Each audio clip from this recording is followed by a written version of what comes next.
প্রমাণ এবং তদন্ত অনুযায়ী তাদেরকে না ধরতে পারে তাহলে তার এই পদ থেকে সরে আসা দরকার সম্মানের সহিত। এই সিলেট অঞ্চলে প্রাকৃতিক পুণ্যভূমি 360 আউলিয়ার পুণ্যভূমি, এই সিলেট অঞ্চলকে তারা লুটের রাজ্যে পরিণত করেছে। এই লুটের রাজ্যের পিছনে কাদের কাদের হাত আছে তাদেরকে অতি শীঘ্রই ধরতে হবে। আপনার সবাই অবগত আছেন, উপদেষ্টা মাননীয় উপদেষ্টা রেজওয়ানা কিছুদিন আগে সিলেটে গিয়েছিল এবং বলেছিল রাজনৈতিক দলকে নাকি সতর্ক করেছিল। আমি বলতে চাই, আপনি সতর্ক করার কে, আপনি অ্যাকশন নেবেন। আমি আপনাদের দেশবাসীকে সাথে নিয়ে উপদেষ্টাকে বলতে চাই, আগামী 24 ঘন্টার মধ্যে অ্যাকশন দেখতে চাই, অ্যাকশন না হয়ে আপনাদের পদত্যাগ দেখতে চাই। কারণ আমরা এই সিলেটকে যে প্রাকৃতিক লীলাভূমির সিলেট এবং 360 আউলিয়ার পবিত্র ভূমিকে আমরা কলঙ্কিত করতে চাই না, আমরা কলঙ্কিত করব না।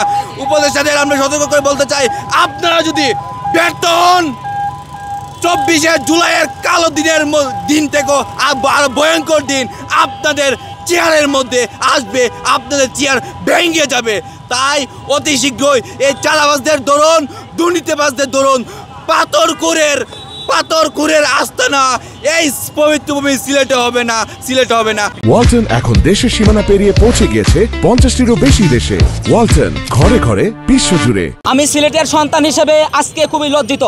এই দেশ এবং জাতির কাছে আমার পরিচয় দিতে আমি লজ্জিত। কারণ এই সাদা পাথর এবং পর্যটন অঞ্চলের মতন এই সৌন্দর্য লীলাভূমি মেঘালয় থেকে যখন পানি পড়ে বাংলায় তখন কত সৌন্দর্য ফুটে ওঠে এই বাংলার লীলাখেলায়। এই সব সকল ধ্বংস করেছে একদল পিশাচ মানুষ, যারা এই দেশকে বিক্রি করে দিচ্ছে। তারা এই পাথর চুরি করতেছে, তারা চুরি করতেছে বালি, তারা চুরি করতেছে আরও প্রাকৃতিক সম্পদ, তারা কি না করতেছে। 2020-এর দিকে তাকান, 21-এর দিকে তাকান, 22-23 এই সময়ের দিকে তাকান, এই সিলেটে কোনো মেশিন পাবেন না যে পাথর ভাঙার মেশিনগুলা। আজকে দেখবেন সেখানে পাথর ভাঙার বড় বড় ট্রেজার মেশিনগুলো স্থাপন করা হয়েছে, নৌকার পর নৌকা এখানে যাচ্ছে এবং সেখান থেকে কোটি কোটি টাকার পাথর পাচার হচ্ছে। কাদের কুন্দনে হচ্ছে? প্রশাসনেই এই কাজের জন্য জড়িত আমি বলবো। কারণ প্রশাসন যদি এই কাজের সাথে জড়িত না হয় তাহলে এত বড় বড় বিগ প্রজেক্টে কাজ করে কারা? জাতির কাছে প্রথমত প্রশ্ন, এই কাজে কেন তারা সর্বপ্রথম আগে আসলো না? সবাই যেহেতু দেখতেছে এইভাবে পাথর যায়, এইভাবে প্রাকৃতিক সম্পদ যায়, তাহলে সবাই এখানে এগিয়ে আসা দরকার ছিল। হাতে হাতে একত্রিত হতে হবে, সিলেটবাসীর সাথে সারা দেশ একত্রিত হতে হবে। সারা দেশের প্রাকৃতিক সম্পদ রক্ষা করতে হবে। শুধু সিলেটই নয়, এই সিলেটের একটা স্থান ধ্বংস হয়ে গেছে, সাদা পাথর। এটা থেকে শিক্ষা নিয়ে আমাদের প্রাকৃতিক পরিবেশ রক্ষা করতে হবে এবং যারা এই ক্রন্দনের সাথে জড়িত তাদের প্রত্যেকটিকে আইনের আওতাধীন আনতে হবে। কত কোটি টাকা নিচ্ছে সেই টাকাটা আদায় করে আবার সেখানে পাথর স্থাপন করতে হবে। যদি আমরা পাথর না রাখি তাহলে আমাদের আইনের সঠিক স্থাপনা করা হবে না। এটাই হবে আইনের একমাত্র মুখ্য স্থাপনা।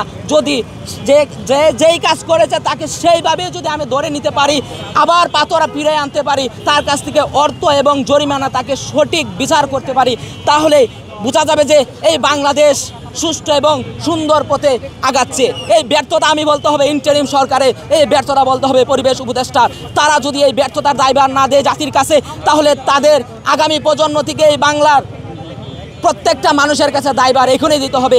যদি এই পরিবেশ উপদেষ্টা তার এই উক্ত কাজের জন্যে এখনও জাতির কাছে সঠিক প্রমাণ এবং তদন্ত অনুযায়ী তাদেরকে না ধরতে পারে তাহলে তার এই পদ থেকে সরে আসা দরকার সম্মানের সহিত। তা নাহলে সিলেটের জাতি, সিলেট বিভাগের মানুষ, 360 আউলিয়ার মানুষ এই পণ্যভূমি সিলেটকে তারা করেছে অপবিত্র।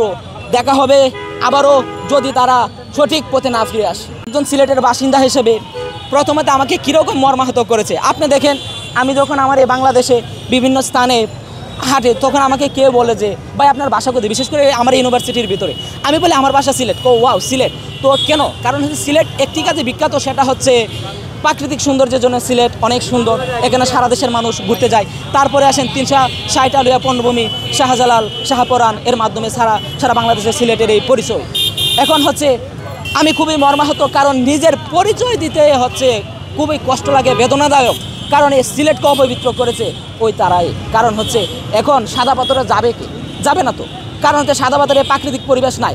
আপনি দেখেন, ধরে নেন এখানে পাথর সংখ্যা হচ্ছে ধরেন সাপোজ হচ্ছে ধরেন 300 কোটি, সাপোজ 300 কোটি পাথরের টুকরা সরাইছে।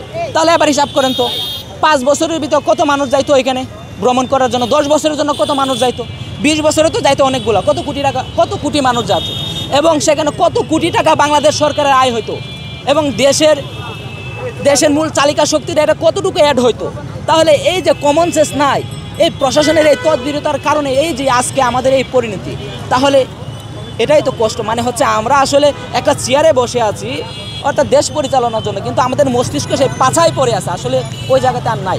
কি বলবো, আসলে এই যোগ্য স্থানে যোগ্য লোকদের দেওয়া দরকার আশা মনে করি। আর এখানে এই বিতর্ক আসবে স্বাভাবিক, কারণ এটা এমন একটা ঘটনা ঘটছে, বিতর্কের বিষয় এটা কষ্টের বিষয়, এটা আবেগনত হওয়ার বিষয়, কারণ পরিচয় দিতে ঘৃণা লাগে।